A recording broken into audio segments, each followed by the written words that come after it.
Back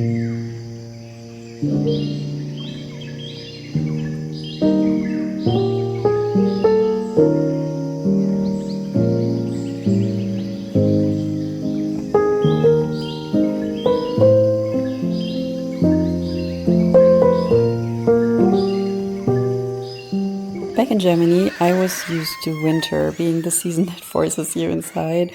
And here in South Carolina, it's exactly the opposite. The heat pretty much locks you indoors for months, and it feels heavy outside, too warm, too humid, too much everything. But what happens when you step through the door and your indoor space feels just as heavy? If the heat crushes you outside and all the clutter inside your home crushes you inside, then your brain never gets a chance to rest. There is no space left to think about the things that actually matter, and you can never really calm down and enjoy silence when there are piles of clutter around you. So let's see what we can change about that today to make space in our rooms and in our heads. Every piece of unorganized mail, every unused object left out on a counter, and also your magic drawer where all the items on your counter magically disappear. All of these things in our home act as a micro distraction for our brains. I like to call it optical noise. Your brain is constantly processing these items in the background, consuming mental energy, like thinking subconsciously about, oh, maybe I should clean that again. Oh, maybe that needs a new battery. Oh, maybe this is too small. Maybe I should lose weight. And deep down in yourself, you probably know that you desperately need a break from your own clutter for your own peace of mind. So we are probably aligned when I say a decluttered space is easier on your mind, and it's likely going to make you happier to have only a few items you really love instead of having 1,000 items you tolerate and you have to take care of.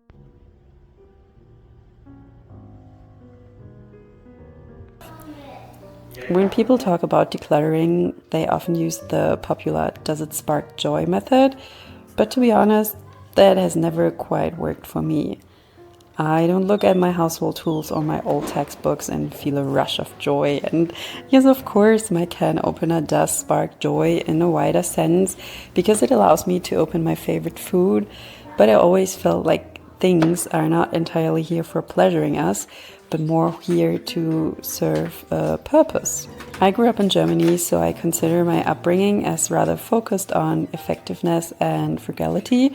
So to declutter our home and life, I rely on what I would call the German method. I believe in utility, respect for objects and their purpose, as well as buying very mindful and intentional and only what we really need. And this consecutively ends in more financial freedom. And my German method isn't emotional, it's rational and functional. It's a step-by-step framework to remove emotional guilt from our belongings and just to get things done. Because wanting to do something, making plans, and then always bailing out on them is like attacking your self-confidence and your trust in yourself. And actually getting up and to get something done will do something with your mind and your mental health, because you actually get your plans into action and prove to yourself that you and your mental health are important and that you can accomplish something.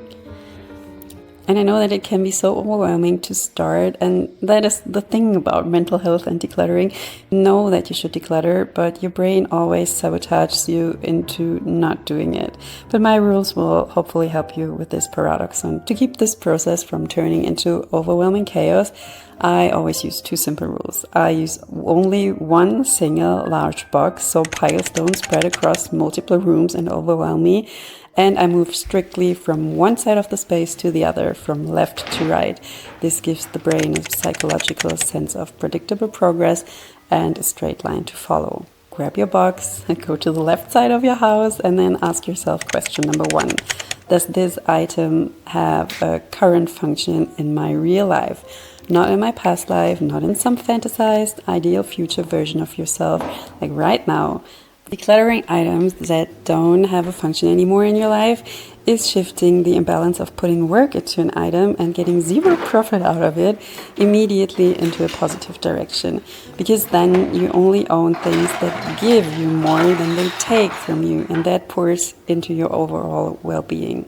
When an item fails the first question and doesn't have a current purpose, we move to question number 2. Does this item still have life or value in it, or can it be repurposed? I try never to treat things as immediate trash. I always look for a second life for them. For example, a lidless container is useless for soup, but it becomes the perfect organizer for my son's art supplies.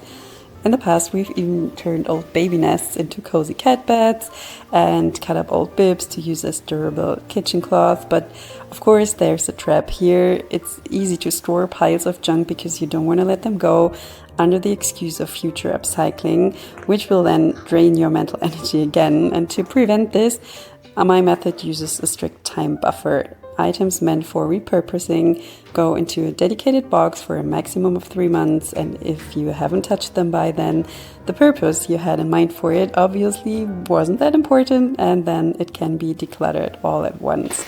So if there's really a little bit of life left that you can still use for your life so you don't have to buy it again in the future, then do it, but do it mindfully. Question number 3 is then the ultimate test in the end. Does this item make my life easier, more functional, or more efficient? The goal here with the whole decluttering for mental health is, of course, not to strip away the things that bring comfort or coziness, because owning a cozy sofa will definitely make you more productive and efficient. But if an item doesn't help us in any sort of way mastering daily life better, doesn't save us time or money, or is simply needed to pursue our hobbies or our job, it can go and set brain storage free, and in best case even help somebody else. And your goal shouldn't be to reach the lowest amount of things, but to have the right amount of things in your home. And when we pass along an item that no longer fits our life to a donation center because it might still have a function for somebody else, we are returning its value to the world and letting it fulfill its purpose for somebody who actually needs it. And that also shifts the feeling from a painful loss to an act of appreciation and makes it way easier to let go of things and don't feel so guilty about all the money we spend on things that we're decluttering right now. But getting your home to a peaceful state is only half the battle of getting brain space back. The critical 4th step is preventing the clutter from crawling back in. We do this through a strict no-buy rule. Before I buy a single new piece of clothing or a new kitchen tool or a new book, I challenge myself to a rule. I choose one category for the month and I forbid myself from buying anything new in this category until every single item I already own in that category has been used or worn at least once. For example, when you choose your closet, like clothes, you have to wear every single item you already own before you buy a new thing, a new piece of clothing. This makes you appreciate more what you already have, and it gives your brain a feeling of enoughness. I don't know if that is a real word, but it's showing your brain that you already have enough and that you're safe and that everything is all right, even when you're not holding on to a lot of things, because you are already so rich in things and abundance, and it gives your brain a chance to become creative again with the things you already own, because it has to think about how you're going to use this item or wear this piece of clothing instead of just purchasing and consuming a new thing whenever the brain needs a dopamine hit. So today I managed to declutter 27 items. And that's 27 items that make room in my home, but also in my brain, because I don't have to think about them anymore. And it makes me feel so much lighter when I let things go and when the optical noise is quieting down. By decluttering our homes, we don't create a sterile, Instagram perfect house. We create a more functional, intentional living space tailored entirely to our well-being and to create data storage in our brain again for the real important things in our life.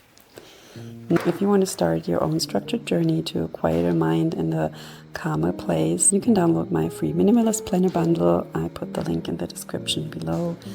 And if you want, let me know in the comments what the one category is where you want to try a no-buy rule for this month.